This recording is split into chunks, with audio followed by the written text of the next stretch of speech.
Tidak ada jejak keberadaan Ya'juj dan Ma'juj di bawah tanah telah menjadi perbincangan menarik di kalangan umat Islam, ilmuwan, dan sejarawan. Meskipun kisah mereka tercatat jelas dalam Al-Quran, hadis, dan berbagai literatur tafsir klasik, keberadaan fisik dari kaum misterius ini tetap menjadi teka-teki besar.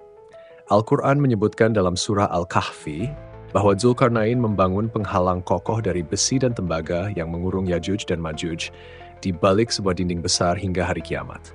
Namun, keberadaan geografis dari dinding ini belum pernah ditemukan, bahkan dengan teknologi modern yang telah memungkinkan eksplorasi mendalam di permukaan maupun bawah tanah. Narasi keberadaan Ya'juj dan Ma'juj seringkali dikaitkan dengan lokasi misterius yang tersembunyi, seperti di pegunungan atau di bawah tanah.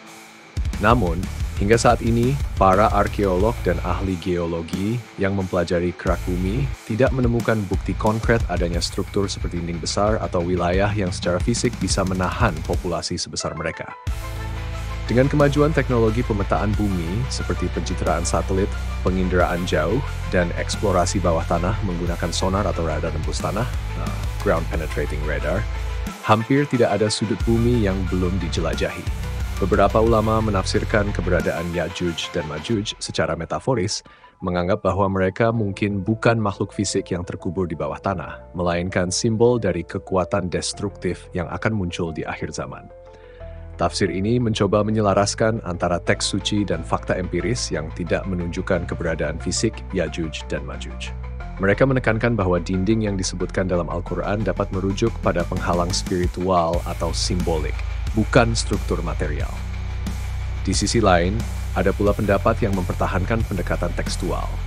Mereka percaya bahwa Ya'juj dan Ma'juj memang terkunci di suatu tempat di bumi yang tidak dapat dijangkau manusia hingga tiba waktunya mereka dilepaskan.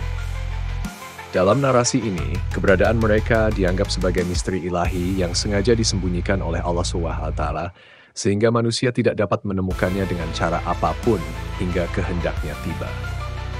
Misteri ini semakin kompleks dengan adanya interpretasi sejarah yang mencoba mengaitkan Ya'juj dan Ma'juj dengan suku-suku tertentu, seperti bangsa Mongol, Tartar, atau kelompok lain yang pernah muncul dalam sejarah manusia. Namun, teori-teori ini lebih bersifat spekulatif, karena tidak sesuai dengan deskripsi Al-Quran yang menyebutkan bahwa Ya'juj dan Ma'juj saat ini masih terkurung. Secara ilmiah, keberadaan Ya'juj dan Ma'juj di bawah tanah sulit dibuktikan karena tidak adanya jejak fisik yang mendukung. Bahkan, eksplorasi geologi yang dilakukan di banyak tempat di dunia belum menemukan ruang bawah tanah besar atau populasi tersembunyi yang sesuai dengan deskripsi. Apakah Ya'juj dan Ma'juj adalah misteri yang sepenuhnya metafisik atau bagian dari kenyataan fisik yang tersembunyi, tetap menjadi pertanyaan yang mengundang kontemplasi mendalam. Yang pasti, keberadaan mereka adalah bagian dari keimanan umat Islam yang mempercayai apa yang telah disampaikan dalam wahyu ilahi, meskipun banyak pertanyaan yang belum terjawab.